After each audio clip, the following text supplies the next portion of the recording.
Hello and welcome to The Exchange, the podcast from DRS. I'm Jonathan Martin and I'm the CEO here at DRS. On The Exchange, we look at some of the issues and developments that will be exercising the minds of our clients in the financial markets. In this episode, we were very lucky to be joined by two guests, Deepak Sitlani and Emma Patient. Deepak is a partner in the Derivatives and Structured Products Group at Linklaters, and Emma is Senior Legal Counsel in the Global Banking and Markets team at HSBC. The topic of our discussion was Is2Create, which, as you'll know if you have anything to do with derivatives documentation, is ISDA's online solution to facilitate the production and negotiation of trading documentation. Both Deepak and Emma have valuable insights to share on the topic, Deepak having been heavily involved in the development of Is2Create, and Emma being part of the HSBC team who have been early adopters of the platform. We covered a fair amount of ground and touched upon the rollout of Is2Create, the opportunities, not to mention the challenges in embedding this kind of solution within a large and complex organisation, as well as looking at the future ambitions for the platform. We're really grateful to both Emma and Deepak for agreeing to come on the podcast and for sharing their thoughts. I hope you enjoy our conversation.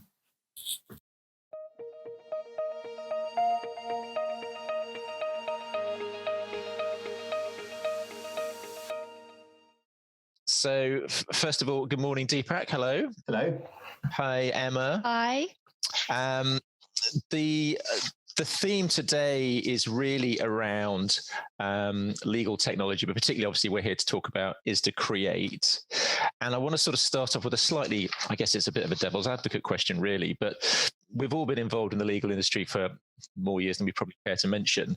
And we've seen, I guess, some false dawns in legal tech. So Deepak and Emma, what from your perspective feels different now? Do you see this as a sort of a tipping point in the legal tech space, particularly as it affects derivatives?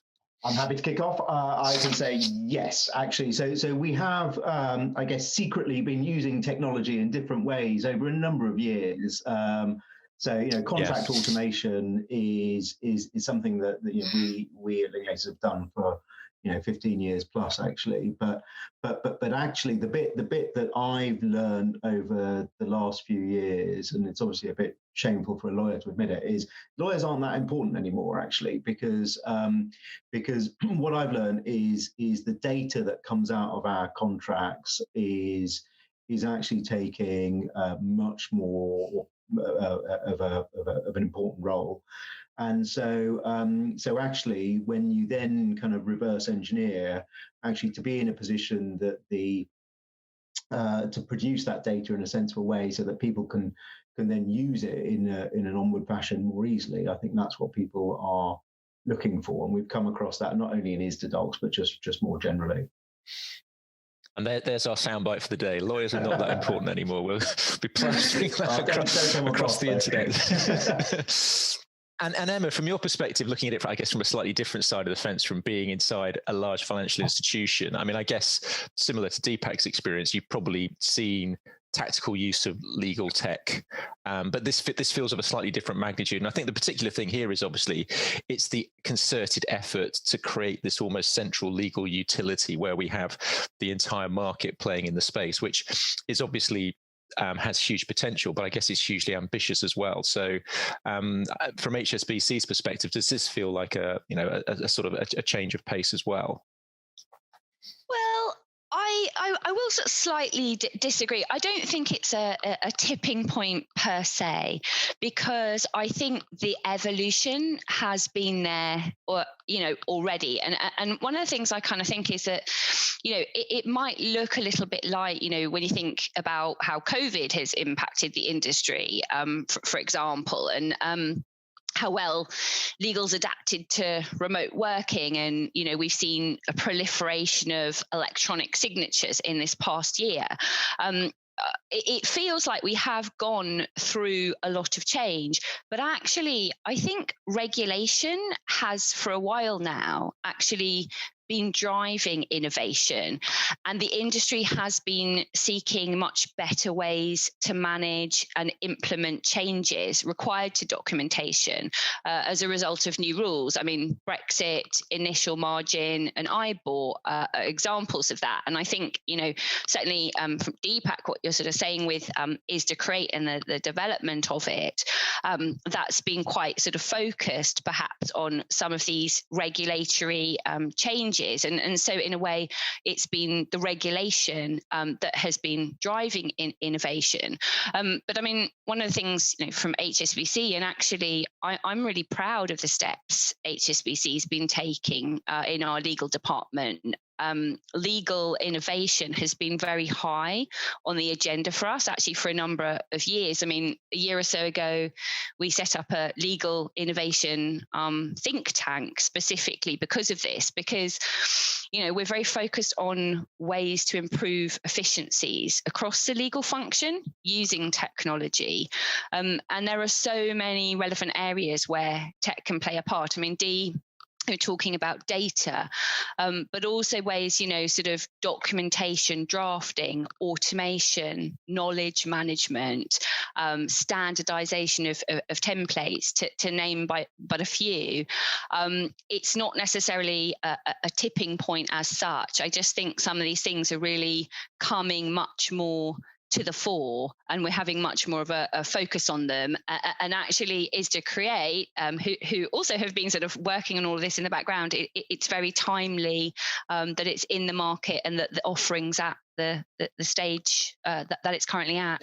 It's interesting, Emma, you're right, actually, to tie it into regulation. And I think that partly that's driven by impetus for change, because we're all good at doing what we normally do, and it all tends to work, so we just carry on doing it. But when you have a new challenge that appears in front of you, which is often the case, that regulation or new regulation brings new challenges, then it prompts you to think, well, actually, is there a new way or a different way of approaching this particular challenge? And so certainly what we found with is to create was actually if you can engage with people who have to face new challenges, and then say, well, as you're doing that, well, actually, if you do it in this particular way, it can bring all sorts of benefits to you, rather than having that conversation about people's just BAU documentation approaches. I think people are just much more open to trying new things, and so that's certainly why is to create's been targeted, at least initially, at reg-driven changes.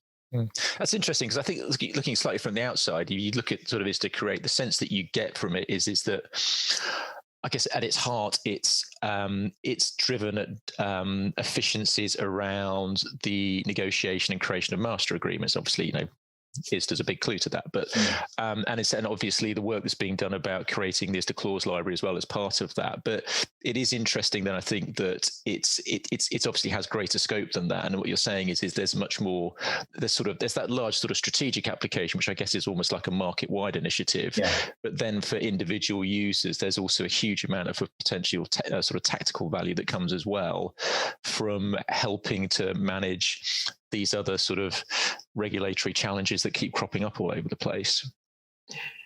Yeah, and I think it's funny when you talk about automation and negotiation. It really depends on who you're talking to be honest, because I guess that likes of Emma will kind of look at it primarily as an automation and negotiation tool, whereas the kind of operations gang tend to look at it more as a kind of data digitization tool, if you see what I mean. And so the evolution of is to create, it very much started with initial margin documents, so a reg-driven change where people in the market needed new documentation. So you get people's kind of heads around it in a way as part of that change, and then, as you say, it kind of evolves into BAU. So and Jonathan, the thing that is actually a January 21 launch is the ISDA master agreement and the clause library. And so this is basically, ISDA's gone through a process of standardizing additional provisions that can be included in the ISDA master agreement, and then being able to populate those into new ISDAs and then capture again the data off the back of it. So that is it's a BAU document, but it goes to show that the people and the likes of Emma at HSBC have got their heads around ISDA Create with initial margin and can then deploy, for example, on BAU documents. I mean, so Emma, from your particular perspective within HSBC, does that chime? What were the sort of key drivers as an organisation in terms of, because you've been open about the fact that you are early and enthusiastic adopters about ISDA Create. So what was it about the platform, either from your perspective in legal or from your colleagues in other risk groups, that prompted you down that path? Yeah, absolutely. Just before sort of getting to that, I just wanted to pick up on one of the points Dee made, which I think is a really good one, because I'm not sure yet that the industry has that sort of interconnectedness between the documents and the data. But I think this does also appear to be the direction of travel, which I think is a good one and is the right one.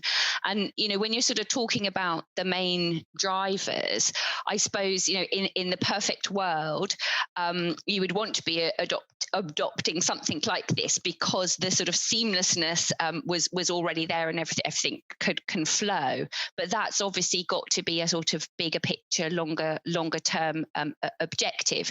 And so I think, sort of you have to look at it in a sort of short, medium and longer term. And certainly, and perhaps I come at this a little bit from a, sort of legal point of view, but, you can certainly see benefits from being able to draft documents in a more efficient way, in a more standardized way. You can have consistency across your templates. And importantly as well, the fact that there is also this flexibility that you can use something as a drafting tool, but you don't actually all the time in every case need to be on the platform, and I think that's we've been doing that in the IM space, and that's been very helpful. But I think also, and it's been quite interesting actually how you've been building this out, and that the platform is perhaps going to be something which is going to be able to offer people the opportunity to do sort of more straightforward outreaches to reach a lot of people. We have got the sort of IBOR transition coming up. Perhaps those would be quite simple amendments. But having the opportunity to be able to sort of send out amendments in a bulk way, I think perhaps will be a driver for people to sort of say, well, actually, this is something that could create some efficiencies here. And I think just to sort of finally pick up on, I think, it is very interesting that the ISDA master agreement is going on, and sort of thinking about this whole thing as a drafting tool, and the fact that you can link in to standardized clauses. I know they've been doing a load of great work with the ISDA clause library. And to be able to kind of build that up and draft with the ISDA master agreement. So I think it'll be very interesting when that comes online in Q1. But then sort of further down the line, obviously it's thinking about, well, are there possibilities for, good data capture from documents, that are created in mediums such as this?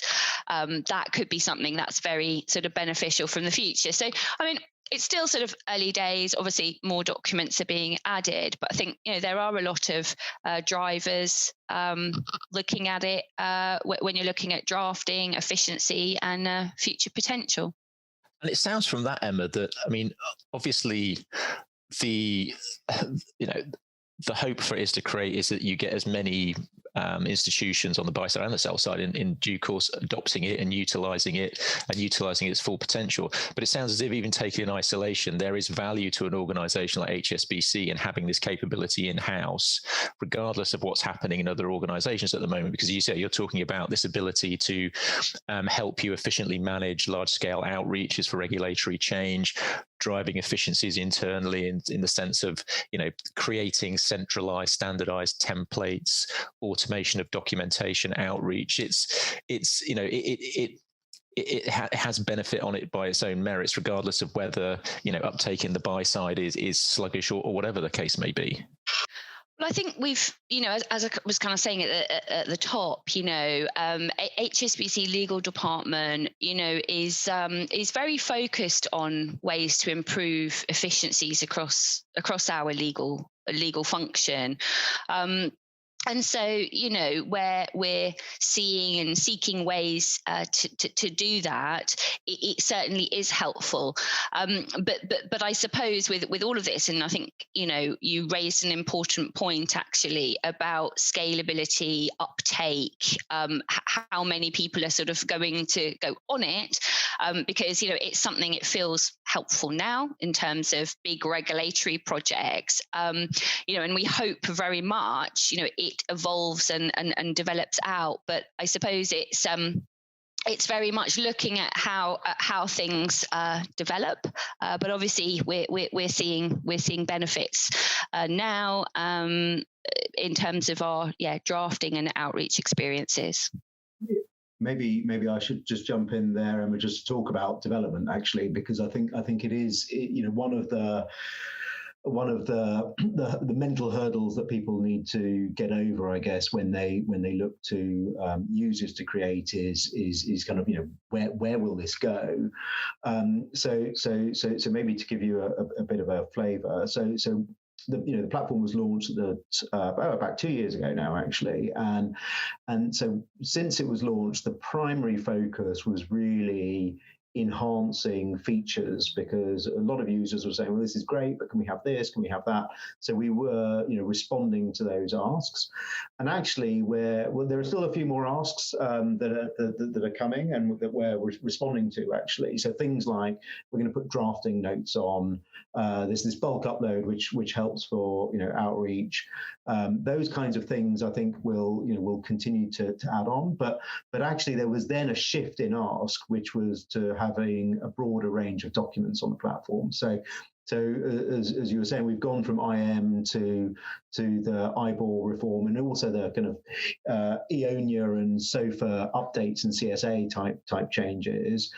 And we've got amendment agreements, because so many times just regular amendments are made. Now you can capture that on the platform, with, of course, the ISDA master agreement coming out very shortly. But again, people are still asking, where else can this technology go? And so now I think there will be a push for people to use this technology for non-ISDA documents. And so that could be, more industry style documents, or even just your own, firm NDAs or whatever it happens to be. So that's very much a focal point actually for pretty soon as well.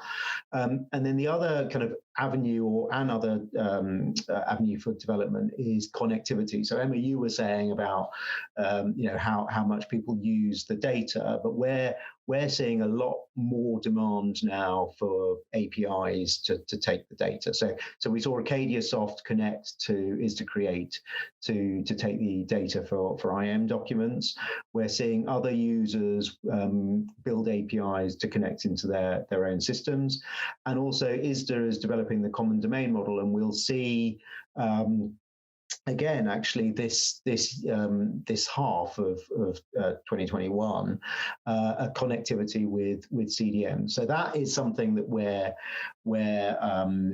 definitely seeing as coming this year. That's really interesting. And at this, I guess you're sort of slightly in the foothills of this to some extent, Emma. But one of the things I think is really interesting when you're trying to affect this kind of quite significant change within an organization. are you starting to get a sense of what the hurdles to that may be over time? Because you're juggling a number of things, aren't you? You're juggling technology, and let's face it, large-scale technology implementations in big banks are notoriously sort of complex. You've then got sort of changes of process, but I guess increasingly important, it comes back to the point about, lawyers being lawyers. You have challenges around, I guess, kind of culture and behavior, and sort of changing that behavior, making people work in a slightly different way. Do you sort of see those challenges emerging there? And if so, what's the plan for overcoming them? Well, I think, there's steps and processes that need to be gone through whenever you're implementing any piece of new tech. I mean, first and foremost is sort of getting comfortable with the adoption. And I think each institution will have its own requirements, so it can get the level of comfort that it needs to adopt a new technology. So, I mean, it's difficult to sort of generalize in terms of the sort of overall adoption, but you're going to need to look at license and terms for signing up, confidentiality, IT, cybersecurity, data classification, those kind of things. But I think and everyone will have their own different requirements. But I think the best thing to do is to identify it for your own firm, what's needed to approve and work with, Linklaters and ISDA on that. In terms of, when you have a new piece of sort of technology and you're implementing it, I think it's really important that people feel comfortable. I think sort of many pieces of technology I sort of see actually you have a fear of it, but when actually you go and you start using it, you're like, hey, this is actually really intuitive and it's great. And I think there's always going to be a little bit of a mindset of people who are very used to using oldie email or like they do the things the way that they do them. And not saying email's really that old, and obviously it's a very good way to do things, and we're very happy to accommodate that if that's what people want to do. But the point is, I think we're seeing this in lots of different fields. It's not necessarily just one way of doing things, and actually perhaps doing something another way might mean you're doing it in a better way, and actually there will be better consequences in the longer term because you've made sort of little changes. So I think it's really just helping people, get familiar and actually trying to be flexible about it, not sort of enforcing things on people. But yes, and I think it's always interesting as well. I think the more people start doing things differently in the industry and certainly and talk about things being different in the industry, and ISDA seems to be driving that very much. It's great to see such a wide conversation about legal tech particularly, and looking at ways we can all make things better, because quite frankly that's really the driver behind all of this. And I think, just Jonathan, to pick up on your earlier point, we're seeing it in so many other areas. I mean, we're kind of talking about legal here, but we're seeing it in all areas. So it's something everyone's collectively going through together. And I'll jump in, Emma. It's really interesting what you say about it being intuitive to use when you start using it, and this is where the whole thing around legal tech, I think, becomes interesting. So how much of it is legal and how much of it is tech, actually? So one of the things that we found that has been particularly successful is that when we're designing this technology, you've got lawyers sitting next to developers, and so that feeds into things like this is the kind of functionality I would want. So things like the ability just to take notes on a document. Actually, I think lawyers like doing that kind of thing, and then it also feeds into, and this is how I would use it. So we found that that's been enormously helpful in when we then deploy the technology, that lawyers who are using it, they're then finding that actually there's been a like-minded person who's been involved in the design. I think a critical thing as well, I mean, having had some experience with legal technology in the past, is I get the sense that within is to create the ability to, I guess, provide documentation and content and communication to your client in a variety of different ways. That flexibility is really quite important, so that you're not sending the client a sort of prescriptive and unfamiliar communication. Like, for example, so you can, for example, you can revert to Word and email if you want to, or you don't have to do that. And I think that strikes me as being quite an important thing, because it's quite tough to impose change on people who are comfortable working in a very particular way. But that ability to be able to sort of have the flexibility to, yes, for those clients and users who are sort of tech savvy and want to throw themselves into it, then fine, yeah, here's a hyperlink, come onto the site, and here's the ability to interact with the document on the site. But if you actually your preference is to receive a Word or a PDF, well, here you go. And equally, there's a middle ground as well, which is if you want to negotiate on the site, but you don't want to go through all of the onboarding and things like that, so it's not a heavy lift for you, then actually you can just click into the link, access it, use it for one particular negotiation, and then move on to going back to email. So that has again been a bit of feedback that came in, that particularly those on the buy side, they may not be up for going through an onboarding process, but just want to use it on a discrete ad hoc basis. Yeah. And internally within Linklaters, Deepak, are you sort of going down a similar journey in terms of, are your teams using is to create? Are they sort of getting familiar with it? Obviously, they've been heavily involved in the development of it, but is this going to become, as much an important internal workflow tool for you guys as well? Yeah, it is. So we're advising a number of clients on initial margin, for example, and we use the technology to negotiate on clients' behalves. And actually, we're quite transparent with them, and we say, look, it generates efficiencies for us if we can use the technology. So if you're comfortable doing that, then the way in which we will price the matter for you will end up being cheaper. So we pass on those savings. And we're doing, we're now beyond the ISDA documents where we're using it too. So the plan is to roll it out in our banking team pretty soon as well, so that we can hopefully look to automate the production and the negotiation of loan agreements as well.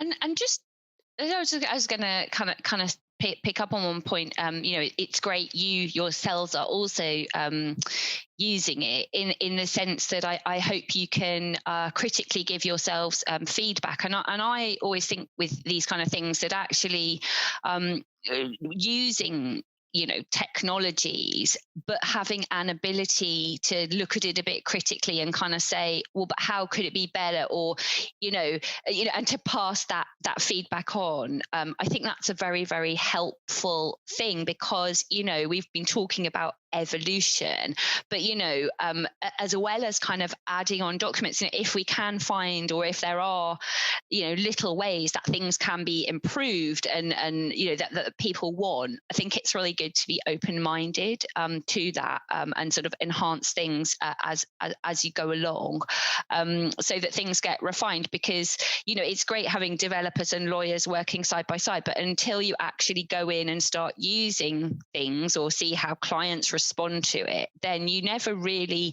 know. And so I think it's really important to have that dialogue continually. It's definitely happening. Our team's not backward, and don't feel the need necessarily sometimes to be overly polite as well. So that feedback definitely comes through.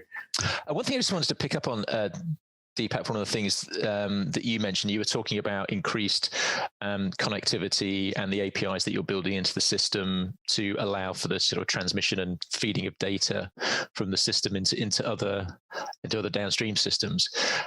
Is there, because one of the things about that is one of the things that we sort of help clients grapple with a number of ways, is obviously that works very efficiently and naturally for documentation that is being created and managed on Is2Create. But in terms of trying to bring in existing legacy portfolios into that process, is that something that you're starting to have conversations with clients about, in terms of, okay, this is fantastic if I start today with a new ISDA negotiation, but I've actually got 5,000 ISDAs that are gathering dust in a locker somewhere. How do I bring them into that process? Yeah, it's super topical, actually, Jonathan, because,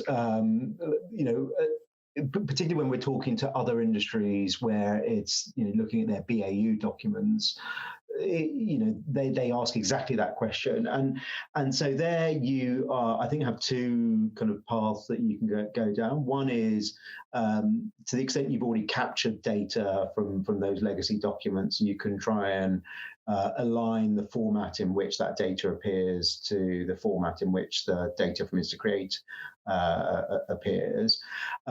Or another one is to go through a process where the data from the contracts gets transposed into the kind of digitized data format. And that can be done either as a manual process, enormously painful, or you can try and throw AI at it, so machine reading technology. And so we are having conversations with some about the extent to which you can throw AI at it. Now the downside in a way is you're not going to get 100% accurate data using AI, and there will naturally be limitations. Whereas when you use this technology for producing documents, you have got 100% accurate data. But I think it's definitely a starting point, and it's as I say, it's a question that a lot of people are asking. So definitely looking at that at the moment. And is that sort of AI bolt on something you could foresee in the future being part of the ISDACreate stack, or would that always be a separate piece that would sit outside of that platform? Early days, but I don't see why you can't actually, because if you think about the technology more generally being offered or capable of being used across a broad range of documents, then I think you should be able to couple the AI piece plus the create platform piece and offer that as a combined piece. So yeah, I don't see why not. Okay. And as we sort of started crystal ball gazing slightly, I mean, you mentioned obviously the ISDA clause library in the process of being launched, and I'm aware of the fact that I think the next item off the blocks is going to be the VMCSA. So what does the development sort of footprint platform look like, or pipeline, look like for ISDACreate in the short to medium term, in terms of, I guess, both sort of product and document coverage, but also functionality that you'd mentioned as well? Yeah, so in maybe leading with functionality, I think there are a few key things that are coming on board over the next few months, and this is in addition to the stuff that's been added over the last year or so. So one thing is drafting notes. So we're seeing a number of complex documents go onto the platform, and so for internal teams, they probably want to see the ability to put their own internal notes around those documents. So that's coming. Emma alluded to bulk upload, so effectively where you have a spreadsheet that pre-populates all of your elections, counterparty names, and so on. So you just then upload that, and then hey presto, you've got hundreds in theory documents that are ready to go. Another one is called OneLink, where this is where it just makes it even easier for people who just want to use it on a one-off basis without establishing an account to use the platform. I touched on earlier CDM integration, so we're calling it the CDM magic button, which allows you to convert your data into CDM format. And then umbrella functionality is another one. So this is particular relevance for investment managers who have a range of underlying clients on behalf whose behalf they negotiate. So that in the near term are kind of technology or feature developments. Other ones are, on the documentation side, I mentioned we're expecting to go beyond ISDA documents, as well as, I think once you get to the VMCSA being on, for example, I think then we're probably more in listening to members as to what they might want on. And also there's a process now that as ISDA produces new documents, there's a question that is asked, should this document go on to ISDA Create? So I think, some of the newer documents that are yet to be published will no doubt go on as well. And Emma, from HSBC's perspective, I mean, obviously you're heavily involved in these discussions, I'm assuming, but is there also the possibility of, and I don't know the answer to this question, so I'll probably pose it both to you, that if, for example, you saw an opportunity and efficiency to bring a particular type of document that is bespoke to HSBC into this process, I'm guessing you could do that unilaterally. I don't know, take an example, you wanted to sort of use this to create to help streamline the production and negotiation of NDAs or something like that. I mean, I'm guessing that as an ISDA Create user, that's something that you could choose to do to expand the utility of the platform in parallel to what Linklaters and ISDA might be doing from a sort of a more overarching perspective. Well, I think we're looking at all different ways, for improvements, and I think we'll watch with interest as sort of new features develop out. As I've sort of said before, we're very focused on improving legal technology, but we will look at a range of initiatives and what works best. I certainly think it's great to see the direction that the industry is moving in. It's great to see people thinking about all of these sort of benefits that could be applied for sort of banks and others, because invariably it will take us all to a better place. I hope we will be better managing risk. We will have better consistency. Overall, it's all good. I think, just the point that I kind of made before about interconnectedness, different systems, different departments, and I think possibly that might sometimes be the challenge for things, because even with great ideas, it's not always the case that you can just import something wholesale. You're always dealing with existing arrangements, existing ways of working that people have, and to the point we were making before about shifting mindsets. I think certainly it's to be celebrated that all these innovative ideas and enhancements are out there for people to consider. And I think we haven't really touched upon it, or we have tangentially, but obviously a big part of this in parallel is the development of the ISDA clause library. And you mentioned consistency there, Emma. And I guess that, yes, the movement of hopefully greater adoption of technology within the legal function within the financial services industry, but married then with a sort of a greater drive towards consistency, I guess that potentially unlocks further efficiencies. I mean, is that something that as an organization, HSBC, welcome? Because sometimes you get the sense that, we know there are certain organizations that like their certain, their particular positions and their particular policies around certain things. But so generally speaking, is that something that you embrace as an organization, that drive towards standardization? Well, I think, and again, sort of flexibility being the key word. And, I think certainly the ISDA clause library has been a fantastic initiative. But I think, just to be absolutely clear on it, just because there has been the publication of standardized clauses, or sort of bringing together effectively clauses that were all saying the same thing and putting them in a standardized way, it's not precluding anyone from entering into bespoke arrangements or having additional clauses that they want to put in their documents. So I think it's kind of a bit of a misconception, sort of saying, oh, I've adopted the ISDA clause library, I'm only using anything that's standard. And I don't think you'll find anyone who's going into a bilateral negotiation who's forcing only standard terms on people. It's a negotiation, and there will be variations, but it's certainly very, very helpful,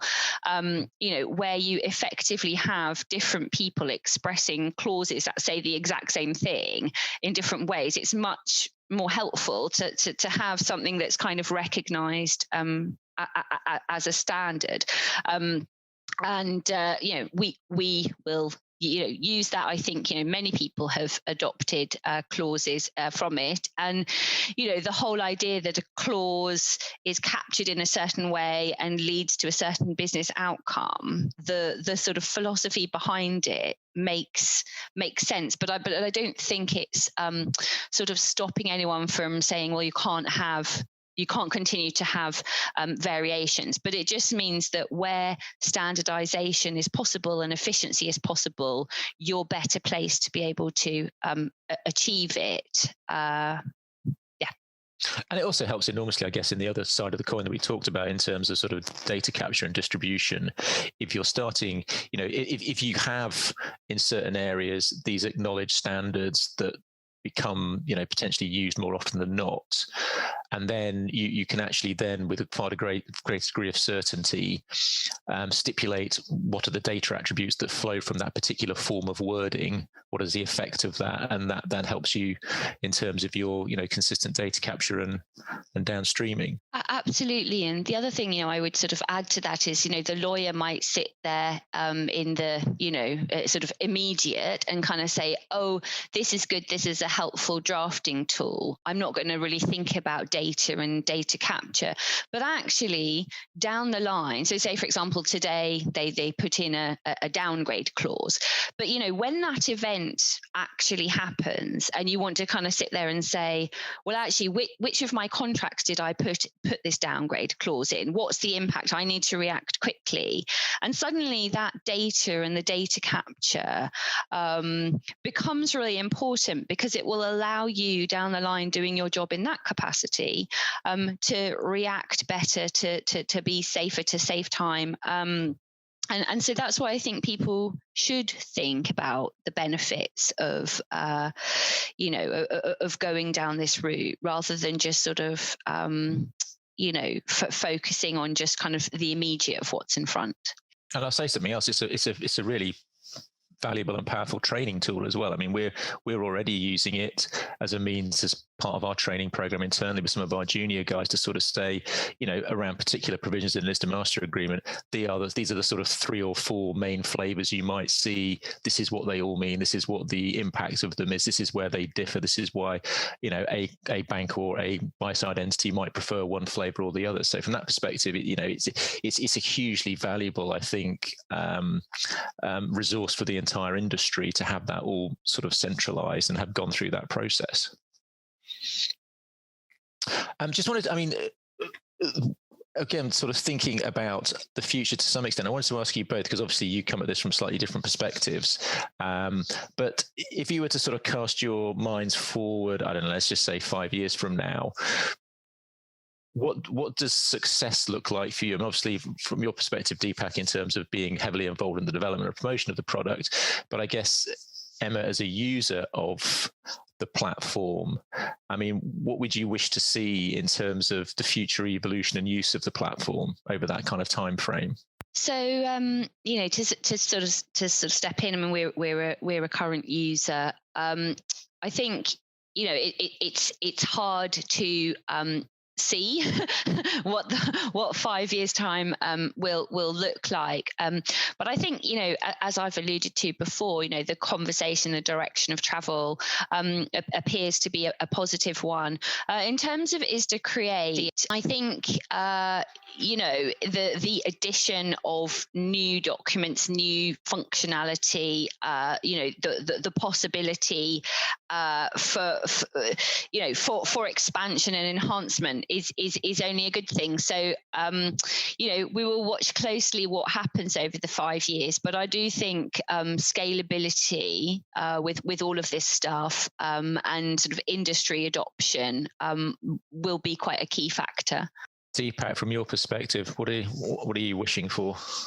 Oh, I just think, and I think this will come, actually. I think we'll just see this technology being more part of everyone's BAU, right? So it will be the case that the documents will almost naturally be produced and negotiated on this type of platform.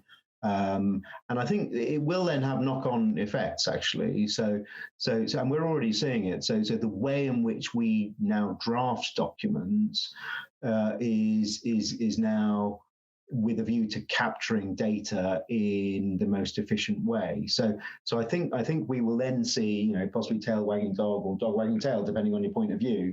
The success of these types of platforms will then drive, I think, more streamlined legal drafting as well.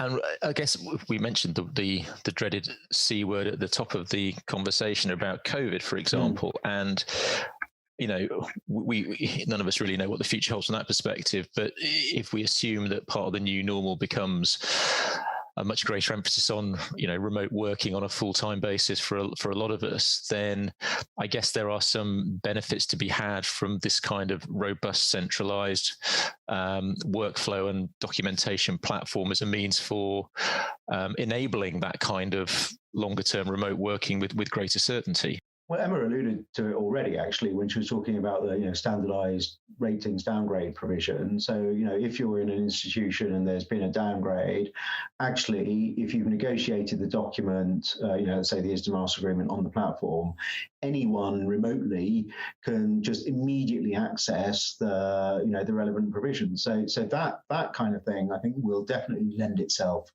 to the new normal of more remote working, and then over time, I think we'll expect to see. Again, Emma mentioned electronic signatures and things like that, and we'll just be able to I think run the whole process seamlessly, remotely, without a problem, actually. And I guess smart contracts. I mean, the ultimate, I guess, end evolution of the whole thing. I guess with a document as complex as an ISDA and or a CSA, that's a huge challenge. But I guess this is all potentially paving the way for that around, the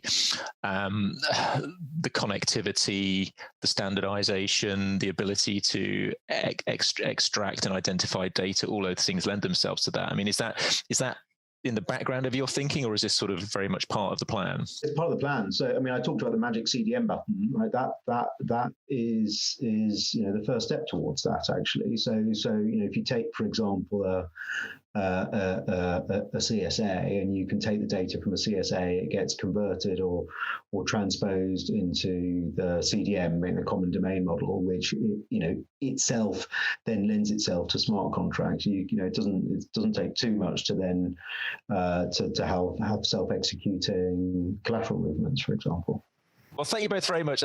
That's been, I think hugely interesting, very illuminating, and I think an opportunity to sort of, get slightly under the skin of the platform and sort of understand really how it will change things in practice. So thank you both very much indeed. Not at all. Pleasure. Thank you.